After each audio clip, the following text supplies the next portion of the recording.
পলিমাটির গন্ধে মাখা আমাদের এই বাংলা, আর এই মাটির পরতে পরতে লুকিয়ে আছে সাজু আর রূপাইয়ের এক অমর প্রেমের গল্প, যা শত বছর ধরে আমাদের কাঁদিয়েছে। একটা গ্রামের পথের দুপাশে ধান ক্ষেত, দূরে শোনা যাচ্ছে গরুর গাড়ির শব্দ। কোনো বাড়ির উঠোনে হয়তো ধান শুকাচ্ছে নারীরা, নদীর পাড়ে বসে কেউ ভাটিয়ালি গাইছে। এই দৃশ্যগুলো হয়তো আমাদের কাছে খুব পরিচিত, কিন্তু একটা সময় বাংলা সাহিত্যের গ্রাম বাংলার এই সাধারণ মানুষ তাদের সুখ দুঃখ, প্রেম বিরহ, অভাব অনটন এসব যেন সাহিত্যের মূল আলোচনার বাইরে ছিল। ঠিক সেই সময় একজন কবি কলম হাতে তুলে নিলেন।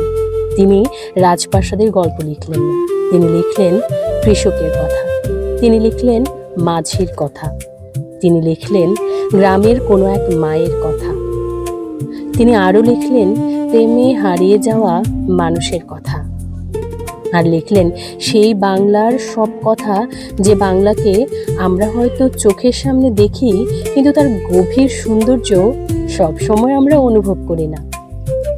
তিনি পল্লী কবি জসিমউদ্দিন। আজকের গল্প তার জীবনকে ঘিরে। কিভাবে ফরিদপুরের এক গ্রাম থেকে উঠে এসে একজন মানুষ বাংলা সাহিত্যের অন্যতম গুরুত্বপূর্ণ কবি হয়ে উঠলেন, কেন তাকে বলা হয় পল্লী কবি, আর তার কবিতায় গ্রামের মানুষ এত জীবন্ত হয়ে উঠল কিভাবে। চলুন ফিরে যাই এক শতাব্দীরও বেশি সময় আগে। 1903 সালের 1 জানুয়ারি ফরিদপুর জেলার তাম্বুলখানা গ্রামের মাতুলালয়ে অর্থাৎ নানাবাড়িতে তার জন্ম হয়, অর্থাৎ একটি শিশুর জন্ম হয় যার নাম রাখা হয় জসিমউদ্দিন।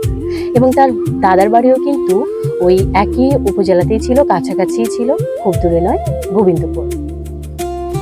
তার বাবা আনসারউদ্দিন মোল্লা ছিলেন একজন স্কুল শিক্ষক। শৈশব থেকেই জসিমউদ্দিনের চারপাশের পৃথিবী ছিল একেবারে গ্রামের বাংলার পৃথিবী।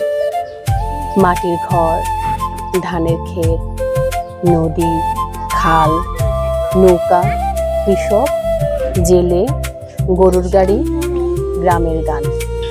এই পরিবেশই পরবর্তীকালে তার সাহিত্যিক সত্তাকে গভীরভাবে গড়ে দেয়।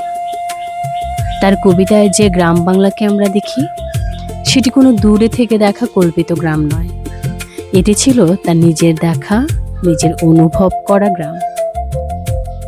তাই তার কবিতার মানুষগুলো এতটা বাস্তব।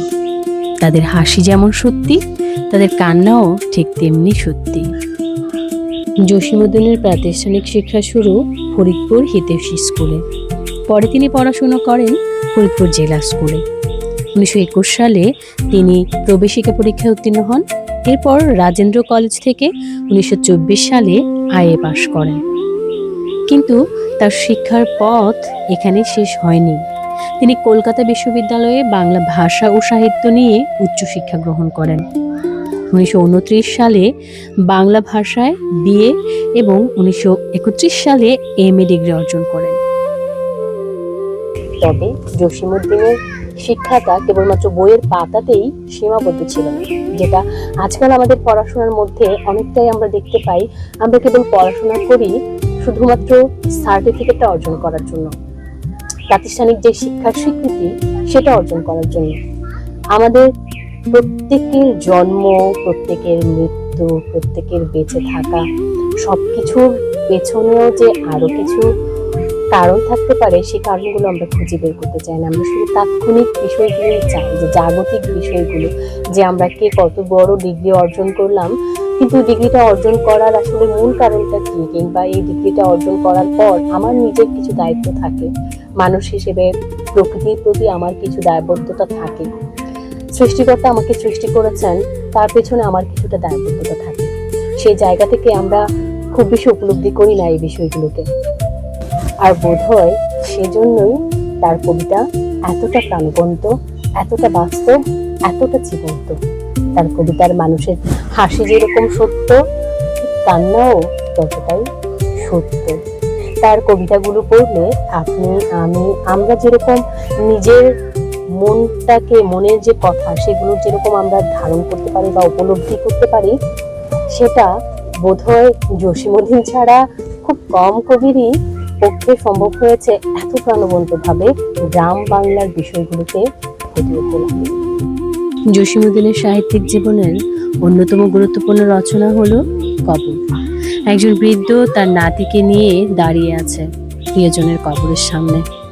স্মৃতির দরজা খুলে যাচ্ছে, হারিয়ে যাওয়া মানুষগুলোর কথা মনে পড়ছে, আর ধীরে ধীরে প্রকাশ পাচ্ছে এক গভীর বেদনা। কবর কবিতার শক্তি ছিল এর ভাষা ও আবেগের সরলতায়। এখানে বড় কোনো অলংকারের প্রয়োজন নেই। একজন সাধারণ মানুষের মুখ দিয়ে বলা কয়েকটি কথাই পাঠকের হৃদয় স্পর্শ করে। এই কবিতার মাধ্যমে জসীমউদ্দীন দেখিয়ে দিলেন, সাহিত্যের জন্য সবসময় রাজা বাদশাহ বা বড় কোনো গল্প দরকার হয় না। একজন সাধারণ বৃদ্ধের স্মৃতিও মহৎ সাহিত্য হতে পারে। একজন গ্রামের মানুষের কান্নাও কবিতার বিষয় হতে পারে। আর এখানেই জসীমউদ্দীনের বিশেষত্ব। 1929 সালে প্রকাশিত হয় জসীমউদ্দীনের অন্যতম শ্রেষ্ঠ কাব্যগ্রন্থ নকশিকাঁথার মাঠ। যে সেলাইয়ের পরতে পরতে আবেগ, অনুভূতি, স্মৃতি বিজড়িত। এই খোলগুলো তখনকার সময়ে এতটা জনপ্রিয় ছিল, এখনো অনেক বেশি জনপ্রিয় সেই বিষয়গুলো। নকশিকাঁথা কিভাবে এই প্রত্যেকটা ফোর তাদের তখন তাৎক্ষণিক যখন সে সেলাইটা করছে তখনকার অনুভূতিটা কি, সেইগুলো তার আপনাকে জানাবে। প্রত্যেকটা সেলাই সে যখন করে তখন তার চিন্তা ভাবনাটা কি সেটা পরবর্তীতে কেউ অনুধাবন করতে পারে না। তাই যারা কাঁথা সেলাই করে তাদের অনুভূতিটা তখনকার তাৎক্ষণিক অনুভূতিটা কেবল তারাই জানে। তবে এখানে একটা কথা বলে রাখি, আমি শুনেছি এরকম যে যাদের হাই প্রেশার রয়েছে তারা যদি সুই সুতো দিয়ে সেলাই করেন তাহলে নাকি তাদের ব্রেনটা তখন প্রত্যেকটা ফোরে ফোরে শান্ত থাকে। জসীমউদ্দীনের সাহিত্য জীবনের আরেকটি গুরুত্বপূর্ণ অধ্যায় শুরু হয় লোকসাহিত্য নিয়ে কাজ করার মধ্য দিয়ে। 1931 সাল থেকে 1937 সাল পর্যন্ত তিনি বিশিষ্ট গবেষক দীনেশচন্দ্র সেনের সঙ্গে লোকসাহিত্য সংগ্রহের কাজে যুক্ত ছিলেন। এটি তার জীবনের অত্যন্ত গুরুত্বপূর্ণ একটি অধ্যায়, কারণ এই সময় তিনি গ্রাম বাংলার বিভিন্ন পরতে পরতে ঘুরে বেরিয়েছেন, শুনেছেন মানুষের মুখের গান, সংগ্রহ করেছেন লোককথা ও লোকগান। গ্রামীণ মানুষের মুখে মুখে বেঁচে থাকা সেই সাহিত্যকে তিনি গুরুত্ব দিয়েছেন। আজ আমরা যেসব লোকগান বা লোককথা বাংলা সংস্কৃতির অংশ হিসেবে দেখি, তার অনেক কিছুই তখন ছিল মূলত মানুষের মুখের ঐতিহ্য। জসীমউদ্দীন বুঝেছিলেন এই গান হারিয়ে গেলে শুধু একটি গান হারাবে না, হারিয়ে যাবে একটি সমাজের স্মৃতি, হারিয়ে যাবে একটি অঞ্চলের জীবনবোধ, হারিয়ে যাবে বাংলার মানুষের বহু প্রজন্মের অভিজ্ঞতা। এ কারণেই তিনি শুধু কবি ছিলেন না, তিনি ছিলেন লোক সংস্কৃতির একজন গুরুত্বপূর্ণ সংগ্রাহক। নকশিকাঁথা মাঠের পরে জসীমউদ্দীনের অন্যতম শ্রেষ্ঠ গ্রন্থ হচ্ছে সুজনবাদিয়ার ঘাট। 1933 সালে প্রকাশিত হয় সুজনবাদিয়ার ঘাট।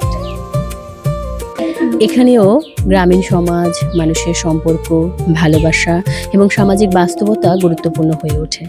এরপর একে একে প্রকাশিত হতে থাকে তার বিভিন্ন কাব্যগ্রন্থ, যেমন রাখালী, নকশিকাঁথার মাঠ, সুজনবাদিয়ার ঘাট, রঙিলা নায়ের মাঝি, মাটির কান্না, সুচরিণী, পদ্মা নদীর দেশে। এমন বহু রচনার মধ্য দিয়ে তিনি বাংলা সাহিত্যে নিজের আলাদা একটা জায়গা তৈরি করেছেন। তার লেখায় একটি বিষয় বারবার ফিরে এসেছে, মাটি ও মানুষ। তিনি শহরের সাহিত্যিক দূরত্ব থেকে গ্রামের জীবনকে অনুধাবন করেননি, বরং গ্রামের মানুষের জীবনকে ভেতর থেকে অনুভব করার চেষ্টা করেছেন। 1938 সালে জসীমউদ্দীন ঢাকা বিশ্ববিদ্যালয়ের শিক্ষক হিসেবে যোগ দেন। সেখানে তিনি বাংলা বিভাগের সঙ্গে যুক্ত ছিলেন। তবে 1944 সালে তিনি ঢাকা বিশ্ববিদ্যালয় ছেড়ে সরকারি তথ্য ও সম্প্রচার বিভাগে যোগ দেন। পরবর্তীকালে তিনি এই বিভাগে কাজ করতে করতে একসময় তার প্রমোশন হয়ে ডেপুটি ডিরেক্টর পদ অর্জন করেন এবং অবসর গ্রহণ করেন তিনি সেই পদ থেকে। অর্থাৎ তার জীবন শুধু কবিতা লেখার মধ্য দিয়ে সীমাবদ্ধ ছিল তাও কিন্তু কেউ বলতে পারবে না। তিনি ছিলেন শিক্ষক, গবেষক, লোকসাহিত্য সংগ্রাহক, গীতিকার, লেখক এবং বাংলা সংস্কৃতির একজন গুরুত্বপূর্ণ কর্মী। জসীমউদ্দিনের জীবন আমাদের একটি গুরুত্বপূর্ণ কথা মনে করিয়ে দেয়। বড় সাহিত্য সবসময় বড় শহর থেকে জন্ম নেয় না। কখনো কখনো বড় সাহিত্য জন্ম নেয় একটি গ্রামের মাটির ঘরে, একটি নদীর পাড়ে, একজন কৃষকের মুখে, একজন মায়ের কান্নায়, একজন মাঝির গানে, একটি পুরনো নকশি কাঁথার ভাঁজে। জসীমউদ্দিন সেই সাধারণ জীবনকে অসাধারণ করে তুলেছিলেন তার কলমে, তার শক্তিতে। তিনি শুধু পল্লী কবি নন, তিনি আমাদের গ্রামীণ স্মৃতির একজন কবি, আমাদের মাটি ও মানুষের কবি, আমাদের লোকসংস্কৃতির কবি।